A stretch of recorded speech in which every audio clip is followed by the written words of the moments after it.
Esta é a virtude do homem feliz e a perfeita felicidade na vida, quando tudo é feito em harmonia com a genialidade de cada indivíduo em relação à vontade daquele que governa o universo e todas as coisas. Seja muito bem-vindo, guerreiro, a mais um episódio aqui da nossa série One Story, onde eu, Daniel Franco, compartilho com você os princípios, as práticas diárias do estoicismo que eu utilizo na minha vida, com base nos maiores filósofos que utilizaram também o estoicismo. Inclusive, eu faço esse convite aqui para que você possa desenvolver, despertar o autodomínio emocional, possa tomar decisões com mais sabedoria, possa se tornar um homem com o autodomínio, o controle do teu masculino. Inclusive utilizando a inteligência emocional e a neurociência para isso. No vídeo de hoje eu quero compartilhar com você essa reflexão aqui de Crispo, onde ele aprofunda nesse aspecto do que é ter uma vida feliz, do que é ter uma vida boa. E nesse aspecto ele já traz sobre o que é felicidade. Cara, a felicidade hoje em dia está muito associada ao ter o carro do momento, a ter o celular do momento, a ter o emprego do momento, a tudo que está conectado à questão material. E muitas vezes a gente associa pessoas até isso, tá? É ter a esposa perfeita, os filhos perfeitos. Muitas vezes você até não tem isso, mas você precisa demonstrar isso. E aí, já utilizando aqui, né, um dos meus grandes mentores na vida e também dos negócios, que é o Érico Rocha, ele fala assim: cara, não basta você só ser, basta você demonstrar que é. Por quê? Porque muitas vezes você tem ali, não, você diz para todo mundo que seu filho é perfeito. Mas aí ninguém sabe disso, ninguém viu, tá? Você pode dizer que quem tem boca diz o que quer, irmão. Aí você tem que fazer um videozinho no momento que seu filho está dizendo perfeito. Ele pode ter 23 horas e 58 minutos, meu irmão, de perturbação, mas os 2 minutos ali que ele é perfeitinho, um santinho, você tem que gravar, você tem que compartilhar. Assim como sua esposa, assim como a sua vida e assim por diante. O que é que eu quero trazer aqui para você dentro disso? Cara, quando você entra em sintonia e conexão com a tua missão, com o teu propósito, com o que você precisa ser, isso é muito mais valioso do que ter um bem. Inclusive, você precisa olhar para o bem não como um fim, mas como um meio, como muitas vezes não nem até não como um meio, mas como uma consequência do que você estava buscando. E eu vou trazer um exemplo para você, tá? Muitas vezes a gente cria um negócio porque a gente busca ficar rico, se aventurar no negócio porque não tem um teto, eu posso faturar milhões e tudo mais. Se você cria um negócio com base na riqueza que você pode construir nele, a probabilidade de você fracassar, a probabilidade de você desistir é muito grande. Por quê? Até você construir esse negócio, irmão, você penou um pouco, você passou por algumas dificuldades. E aí aquilo não é muito forte, não é forte o suficiente para que você possa crescer.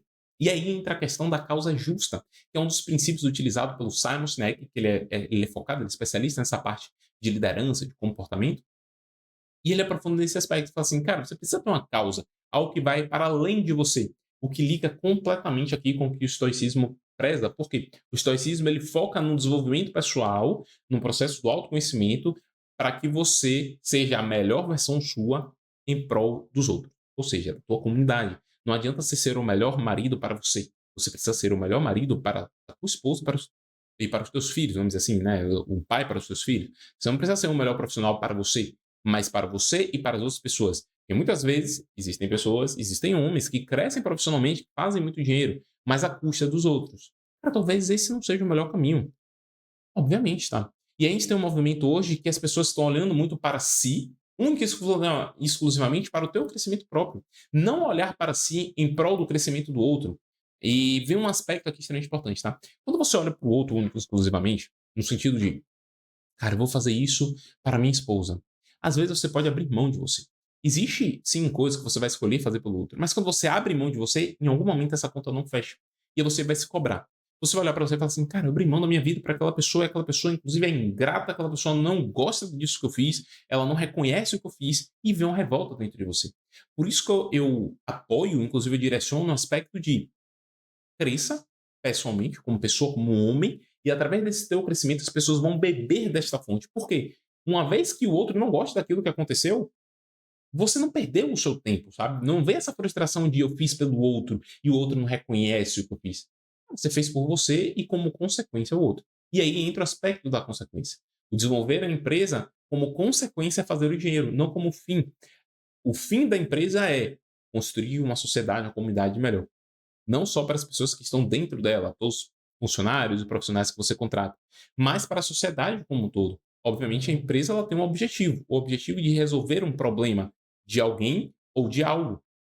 Então, quando você consegue isso, você percebe que isso está conectado a algo maior do que simplesmente fazer o dinheiro. Então, muito cuidado com. E aí eu trago a internet hoje, tá? Porque Na internet a gente vê muitas vezes as pessoas compartilhando carros, casas que muitas vezes não são nem deles, são alugados, mulheres, esposas perfeitas que você não sabe o que acontece ali no bastidor, se realmente é aquela perfeição toda, não dizendo que todo mundo é assim, mas, cara, muito cuidado. Tenta não comparar o teu mundo com o mundo do outro, porque, cara, são mundos diferentes, são situações diferentes. Inclusive, você não sabe o que está acontecendo ali dentro. Poucas pessoas vão revelar a verdade, ou minimamente o que é aquela verdade ali dentro de dificuldades, desafios. E aproveitando até esse momento aqui, cara, existem desafios na minha vida, existem desafios de estar aqui compartilhando isso com você, existem desafios da minha filha que tem 1 ano de acordar à noite, existem desafios no meu relacionamento. O ponto é, eu não deixo esses desafios me pararem, eu não deixo esse desafio impedir a minha vida. Eu olho para o que faz parte dos meus 50%, que é um dos princípios históricos. Ou seja, cara, o que eu posso fazer diante da educação, do crescimento da minha filha? Cara, eu consigo fazer ela dormir a noite toda? Cara, não, tem aspectos dela ali que não depende de mim, mas o que é que eu posso fazer para melhorar isso? Cara, eu posso dar um remedinho ali se for um período que tá nascendo o dente, eu posso colocar um ruído branco, como chamam, né, uma musiquinha tocando que possa ser que ela durma mais, eu posso talvez tentar colocar ela dormir para mais tarde, eu posso acordar ela no momento da noite e dar uma mamadeira, porque talvez ela acorde com fome, eu posso ver a temperatura se tá boa. Percebe que tudo isso depende de mim, não da minha filha? Só que geralmente eu já vi situações, tá? Onde o olhar é para a criança e fala assim: cara, essa criança é insuportável que ela não dorme. Irmão, ela é uma criança. Assim como o parceiro, cara, esse parceiro é insuportável, o parceiro é assim. Cara, beleza. O parceiro ele pode ser assim, mas o que é que você pode fazer para lidar com isso? Para que você possa tomar uma decisão em mente disso. Esse é o grande lance. Então, olhe para você e perceba se você está buscando ter algo ou se você está olhando o ter como uma consequência. E aí é que está o propósito, essa conexão sua com o divino, com o que você foi criado para ser feito, é o que vai trazer a felicidade. Porque quando a gente olha para a felicidade, eu gosto sempre de fazer essa análise. Você conhece alguém que possui um status de vida financeira, vamos dizer assim, abaixo do seu, que é feliz? Mostra para você que é feliz? Você conhece pessoas acima que têm um poder aquisitivo maior do que o seu, que são infelizes? Provavelmente você vai dizer sim para ambas as situações. Então percebe que a felicidade ela não está atrelada única e exclusivamente ao dinheiro? Obviamente, tá? Ter o dinheiro é extremamente importante porque você vai conseguir ter acesso a coisas melhores. Um carro com um banco confortável é muito melhor do que um carro com banco desconfortável. Um carro com motor é muito melhor do que um carro sem motor. Um carro XPTO é melhor do que o carro YZ. Quero que você entender o carro em si não é um problema, mas o valor que você dá ao carro. Assim como a casa, assim como qualquer outra coisa. O lance é o valor que você dá àquilo. Se o valor daquilo é muito maior do que outras coisas que você precisa, como a sinceridade, a honestidade, como a sabedoria, a temperança, a coragem, outros aspectos, virtudes históricas, você precisa entender que, opa, eu estou sendo dominado pelo bem e não eu que domino o bem. E esse é um ponto que a gente vive hoje na sociedade capitalista como um todo, e eu não estou aqui contra o capitalismo, nem a favor do comunismo, ou seja lá o que for, tá? Não é o aspecto do vida, nem do canal, nem nada disso, fique tranquilo, mas eu trazendo o aspecto de volatilidade das coisas. Como as coisas elas são abandonadas, elas são largadas. Então, foque muito mais no que você busca, no porquê daquilo, na causa justa de você estar construindo algo, seja uma relação, seja uma empresa, seja o seu trabalho, qualquer coisa, ou mesmo um treino, buscar a tua saúde, do que você focar exclusivamente no que aquilo vai lhe dar, sabe, de bem material. Olhe os bens como uma consequência. E aí vem um outro aspecto que eu queria trazer nessa situação aqui, que é sobre o momento de maior potência. E aqui é uma frase que o Clóvis de Barros Filho fala muito, né, um grande filósofo que a gente tem hoje aqui do Brasil, cara, extraordinário. Eu tive a honra de ter um livro assinado, um livro dele assinado por ele, cara, um ser humano extraordinário. O grande lance aqui é, cara, o universo ele dá sinais de que você está fazendo aquilo que você deveria fazer. Eu vou trazer um porquê disso. Na época que eu estagiava na nutrição, eu fui convidado, né, sempre ali no final do estágio, mais ou menos, existia o que a gente chamava de sessão científica aberta, onde a gente já palestrava para as outras pessoas aberto. A gente tinha toda semana uma apresentação somente para os estagiários, e nessa sessão científica aberta, outras pessoas poderiam ir. Cara, eu acho que assim, se eu pudesse recordar, eu percebo que aquele foi um dos momentos de mais potência, de mais euforia, de mais alegria da minha vida. Foi algo extraordinário, porque, assim, cara, eu nasci pra isso. Meu irmão, eu tava no palco, inclusive assemelha até com a história do Clóvis, tá? Eu tava no palco, eu tava falando, eu falei assim, cara, é por isso que você deve fazer, esse suplemento você não deve usar, esse aqui você deve usar, se você treina assim, não use esse, etc. Eu falei assim, cara, eu nasci pra isso. Quando eu saí, as pessoas falaram comigo, meu pai, minha mãe falou comigo, cara, muito boa, como você fez, eu não sabia que você palestrava assim e tudo mais.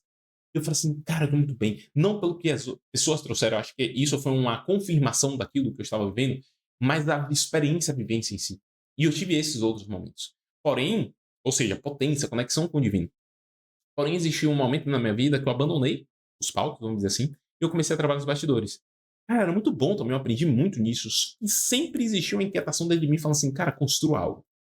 E eu chegava pra Jo, sentava assim, falei: "Amor, eu tô assistindo aqui de construir um produto e etc, assim". Ela: "Massa, mas vamos esperar um pouco, a gente precisa construir isso", e eu segurava. E aí vinha de novo alguns meses depois, eu trazia: "Cara, tive uma ideia, etc". Eu segurava, segurava, até que isso estourou. E como é que estourou? Perceba como a vida ela coloca desafios, situações, para que você possa seguir o caminho que você deveria seguir. Quando a quando a Jo engravidou, né, eu e a Jo, a gente engravidou de Maluzinha, em janeiro do ano passado, basicamente a Jo ela saiu da empresa, ela precisou se afastar. Por quê? Ali na gestação. E era pau, velho, de dar palestra, mentorias e etc, e conteúdo. A vida no digital é uma vida, por mais que seja vista como algo confortável, é algo tenso, demanda uma energia, sabe. E aí, cara, a Jo começou a se ausentar e falou assim: "Cara, agora você vai ter que fazer alguma coisa". E eu comecei a ter este movimento de começar a aparecer, começar a produzir conteúdo. E eu tinha me esquecido do que eu queria falar, do que eu gostava de falar. E foi um movimento ali de autoconhecimento. Eu comecei a trazer assuntos sobre marketing digital, inclusive você encontra aqui no canal vídeos sobre isso. Só que eu falei: "Cara, não é isso, eu gosto mais de eu gosto desse trabalho, eu gosto de entender". Eu tenho uma agência, inclusive, que eu faço esses movimentos de negócio de outras pessoas, ainda estou no bastidor da Jo, mas eu não queria falar sobre isso, sabe. E eu comecei a ver momentos da minha vida que eu me sentia bem. Momentos que eu me sentia bem era quando eu sentava com meus amigos, eu falava sobre esse assunto que a gente está tendo, essa conversa que eu e você está tendo, sabe. Eu estou visualizando você aqui como um grande amigo meu, irmão, um guerreiro que compartilha comigo dessa luta, dessa batalha diária.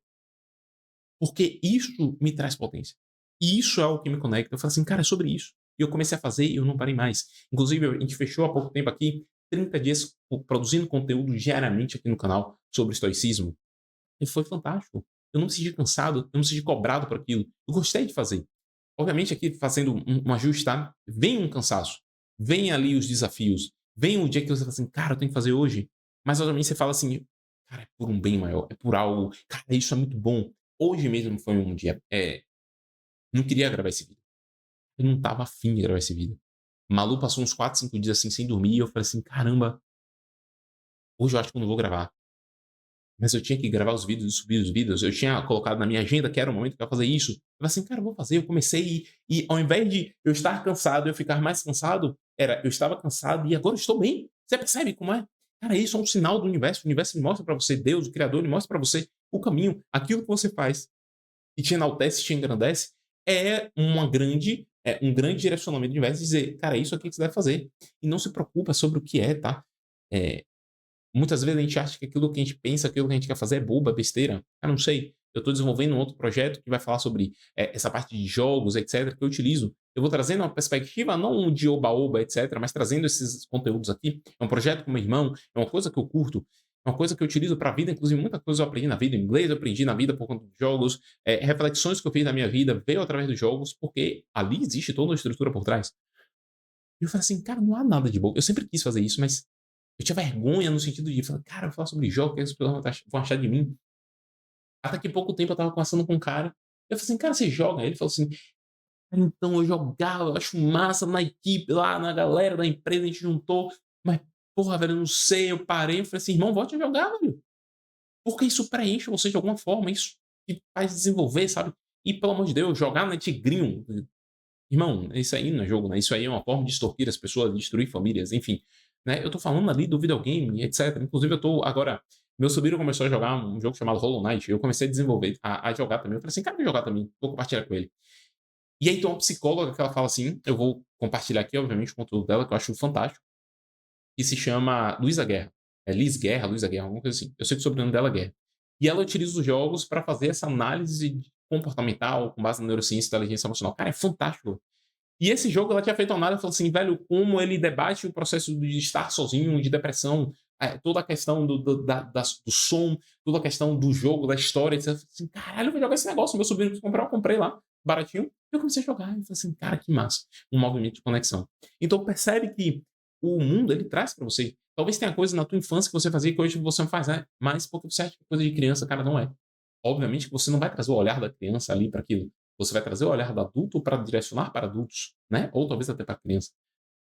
Mas o ponto é não enxergar as coisas como se fossem pequenas. Porque a sua felicidade talvez esteja nisso aí. Cara, hoje eu encontrei minha felicidade fazendo isso aqui. Eu amo fazer isso aqui. Cara, eu amo estudar. Hoje eu leio 3, 4 vezes no dia, séries ali de 30 minutos, 45 minutos. Você deve fazer isso? Cara, não seriamente. Eu me vejo feliz. Eu encontro a felicidade em um momento de potência na minha leitura. Talvez você não encontre, e nada contra. Não precisa ser assim. Isso é pra mim. Talvez o que é pra você. E aí é um exercício que eu recomendo que você faça. Lista aquelas coisas que você faz no seu dia a dia, ou que você fazia, e trazia algo positivo pra você. Não só durante, mas após também, tá? E volte a praticar isso pelo menos uma vez. Talvez seja um instrumento, talvez seja leitura, talvez seja algum tipo de esporte, talvez seja algum tipo de atividade, de rotina que você fazia, que você não faz mais, porque você acredita não ter tempo. Não é sobre ter tempo, é sobre ter prioridade no seu tempo, tá? E é aqui trazendo coisas que eu não recomendo que você coloque, tá? Obviamente, né, acessar vídeos adultos, 18 mais, ou acessar aplicativos como, como é o nome, velho? OnlyFans e assim por diante, que tem conteúdos adultos. Ali pode trazer um processo de dopamina momentâneo e você vê aquele corpo, aquela mulher e etc. Para Daniel, veja aquilo me dá uma potência e o negócio fica, irmão, etc. Mas olha só, quando termina, percebe que você fica pior do que era antes? E eu não te falo isso de um lugar de ser maior, nem nada do tipo, não. Eu falo de um lugar que eu passei por isso. Inclusive, foi quando eu parei de assistir esse tipo de conteúdo, há mais de 10 anos, foi quando eu vivi isso, né? Eu estava ali no ato, vamos dizer assim. E quando terminou, eu me senti um vazio, irmão. Eu me senti assim, cara, por que eu faço isso? Eu me senti mal, tá ligado? Tipo assim, meio depressivo até. Durante, tava numa potência, eu falei assim, cara, que sucesso isso aqui, perere, parará. Só que quando acabou, eu falei assim, irmão, eu me senti mal. É pra me sentir mal mesmo, assim. É tipo um estado depressivo, sabe? Eu falei, irmão, vou parar com essa merda, porque isso não me acrescenta em nada. Isso não muda em nada a minha vida, muito pelo contrário, eu me sinto pior. Perceba que coisas virtuosas, quando você termina, você se sente melhor. Um treino, um exercício, por exemplo, uma leitura, por exemplo. Você se torna melhor e maior. Esses vícios de compra, esses joguinhos de aposta, o própria questão de vida, os adultos, ou mesmo até contratar uma profissional para isso, cara, percebe que isso tira a tua energia.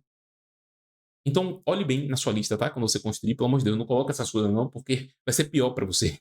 Não vai ser melhor. Esse é o grande lance. Só que eu comecei a entender isso quando eu olhei para as minhas emoções e eu comecei a perceber que eu estava querendo preencher algum vazio dentro de mim. Ou seja, aquilo era um vício. O vício é um processo de. O vício é o excesso de algo que busca preencher um vazio. Esse é o grande lance. E onde é que foi que eu percebi isso? Quando eu percebi que eu estava sendo escravo das minhas emoções. Quando eu estava sendo dominado por aquele vazio. E eu recomendo que você assista esse vídeo aqui. Você assista o vídeo onde eu apresento, eu aprofundo como você pode lidar com as suas emoções, com inteligência emocional, com maturidade emocional, unido à neurociência, para que você tome melhores decisões, inclusive enalteça a tua potência. Uma potência verdadeira, uma potência que perdura, não que tem um limite ali de tempo, que talvez pode ser um tempo pequenininho, vai saber. Então clica aqui no vídeo, guerreiro, e a gente se vê amanhã no nosso próximo vídeo aqui da nossa série do Ono Stock. Um grande abraço e a gente se vê.